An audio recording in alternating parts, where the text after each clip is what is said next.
Poucos assuntos causam tanta confusão, curiosidade e até divisão no meio cristão quanto o dom de línguas.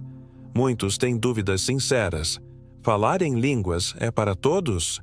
É um sinal de que recebi o Espírito Santo? Se eu não falo, significa que sou menos espiritual? É algo real ou apenas emocional? E essas perguntas são legítimas. Mas a verdade sobre falar em línguas só pode ser respondida de forma segura e equilibrada pela Bíblia, com discernimento espiritual e com o coração aberto para o que Deus realmente quer nos revelar. Porque o Espírito Santo não é confusão. Ele não nos deu dons para gerar orgulho, comparação ou condenação, mas para edificação.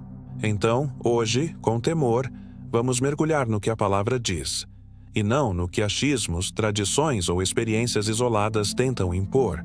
A primeira vez que o falar em línguas aparece na Bíblia é em Atos 2, no dia de Pentecostes. A Bíblia diz que os discípulos estavam reunidos no mesmo lugar, e de repente veio do céu um som como de um vento impetuoso, encheu toda a casa, e todos foram cheios do Espírito Santo e passaram a falar em outras línguas conforme o Espírito lhes concedia.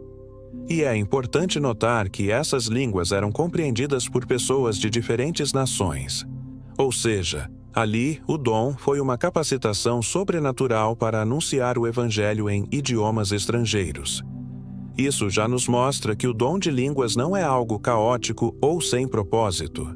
Ele é uma ferramenta espiritual com função clara: edificação, comunicação, glorificação de Deus. Mas não para por aí. Em 1 Coríntios 12, 13 e 14, Paulo ensina detalhadamente sobre os dons espirituais, e o dom de línguas aparece novamente, dessa vez com uma nuance diferente. Ele diz que há línguas dos homens e dos anjos, e que quem fala em línguas fala a Deus, e não aos homens. 1 Coríntios 14, 2. Porque em espírito fala mistérios.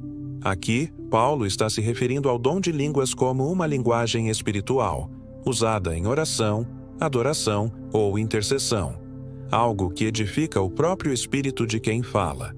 Ele também diz: quem fala em línguas edifica-se a si mesmo. 1 Coríntios 14, 4. Ou seja, esse dom é uma fonte de fortalecimento espiritual pessoal. Mas Paulo também afirma que, na igreja, é melhor falar 5 palavras compreensíveis do que 1000 em línguas sem interpretação. Isso mostra equilíbrio. Paulo não condena o dom, mas ensina como usá-lo de forma saudável e bíblica. Então, o dom de línguas existe? Sim. É bíblico? Sim. É poderoso? Com certeza. Mas não pode ser usado como régua espiritual. Não é uma prova de que alguém é mais crente, mais cheio do Espírito ou mais salvo. Em 1 Coríntios 12:30, Paulo pergunta: falam todos em línguas? E a resposta implícita é não. Nem todos têm o mesmo dom. O Espírito distribui como quer, e isso é maravilhoso porque revela a soberania de Deus. Então, se você fala em línguas, glorifique a Deus. Use esse dom com reverência e sabedoria. Mas se você não fala, não se sinta inferior, nem pense que está incompleto. A evidência do Espírito Santo na vida de alguém não é falar em línguas. É manifestar o fruto do Espírito, como está em Gálatas 5. Amor, alegria, paz, paciência, bondade, fidelidade, mansidão, domínio próprio. Isso sim é sinal de que o Espírito habita em você. Agora, é errado desejar esse dom? De forma alguma. Paulo mesmo diz em 1 Coríntios 14, 1, desejai com zelo os dons espirituais. Você pode orar por isso. Pode pedir, pode buscar. Mas precisa entender que o objetivo não é status espiritual, é edificação. E quando o Espírito quiser, ele pode derramar sobre você esse dom. E será algo espontâneo, fluido, que flui de dentro para fora, como um rio. Mas não force. Não imite. Não tente repetir palavras sem sentido. O dom de línguas não é aprendido, é recebido. Ele não vem da mente, vem do Espírito. E quando vem de Deus, traz paz, traz quebrantamento, traz presença. Outra coisa importante é entender que existe diferença entre o dom de línguas e o orar em línguas como prática devocional. Muitos teólogos creem que existem níveis diferentes de manifestação. Há o dom público, que ocorre em reuniões, cultos e precisa de interpretação. E há a oração em línguas, onde o Espírito ora diretamente a Deus, mesmo que a mente não entenda. Paulo diz: orei com o Espírito, mas também orarei com o entendimento. Em 1 Coríntios 14, 15. Ou seja, uma coisa não anula a outra. O ideal é viver o equilíbrio, orar em línguas, mas também alimentar a mente com a palavra. Buscar os dons, mas, acima de tudo, buscar o amor. Porque, como Paulo diz em 1 Coríntios 13, ainda que eu fale a língua dos anjos, se não tiver amor, nada serei. Infelizmente, em muitas igrejas, o dom de línguas foi banalizado, ou, pior, manipulado. Pessoas foram pressionadas a falar algo, a imitar, a repetir frases. E isso gera confusão, medo, rejeição e até traumas espirituais. Mas o verdadeiro dom não precisa ser forçado. Ele não exige palco, não depende de barulho. Ele pode acontecer no secreto, no quarto, durante uma adoração, em um momento de entrega sincera. E quando é de Deus, você sente que algo se rompeu dentro de você, que o Espírito tocou o céu, que palavras humanas já não bastam para expressar o que está dentro. Aí, o Espírito intercede com gemidos inexprimíveis, como diz Romanos 8:26. E isso não é emocionalismo. É espiritualidade profunda. Agora, e se você deseja esse dom, mas nunca falou? O que fazer? Primeiramente, não se culpe. Deus dá dons a quem Ele quer, no tempo certo. Continue buscando a presença, se aprofundando na palavra, orando, jejuando, adorando. O foco não deve ser o dom. O foco é o doador. Busque o Espírito Santo e, se Ele quiser, Ele te dará o que for necessário para o propósito que Ele tem para a sua vida.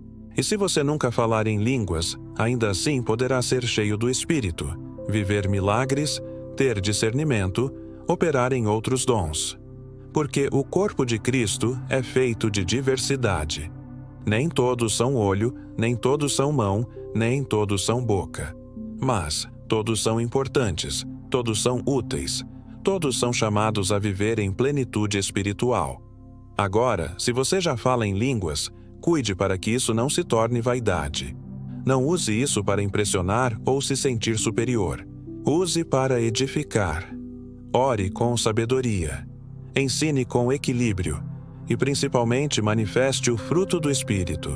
Porque é possível falar em línguas e ainda assim ser imaturo, carnal, arrogante. E isso entristece o Espírito. O verdadeiro espiritual não é o que fala alto, é o que ama bem, o que perdoa, o que serve, o que se quebranta, o que vive a cruz. Porque os dons são temporários, mas o fruto é eterno. E no fim, não será o quanto você falou em línguas que vai contar, mas o quanto você se parece com Cristo. Agora, ore comigo. Senhor, em nome de Jesus, nós te agradecemos pelos teus dons. Espírito Santo, nós te honramos e declaramos que queremos viver tudo o que o Senhor tem para nós, com equilíbrio, com reverência, com verdade. Se for da tua vontade, nos concede o dom de línguas. Mas antes disso, forma em nós o teu caráter. Que o nosso coração seja mais cheio do fruto do que dos dons.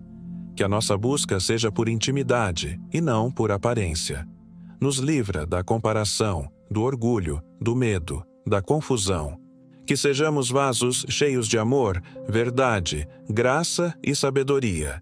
Em nome de Jesus, amém. Se essa palavra trouxe clareza ao seu coração, escreva nos comentários. Espírito Santo, me ensina a viver os teus dons com sabedoria. Curta esse vídeo, compartilhe com quem tem dúvidas sobre esse tema e se inscreva no canal para continuar recebendo conteúdos bíblicos, equilibrados e profundos. Porque o dom de línguas é real, poderoso e precioso. Mas mais precioso ainda é viver uma vida que glorifica a Deus em tudo.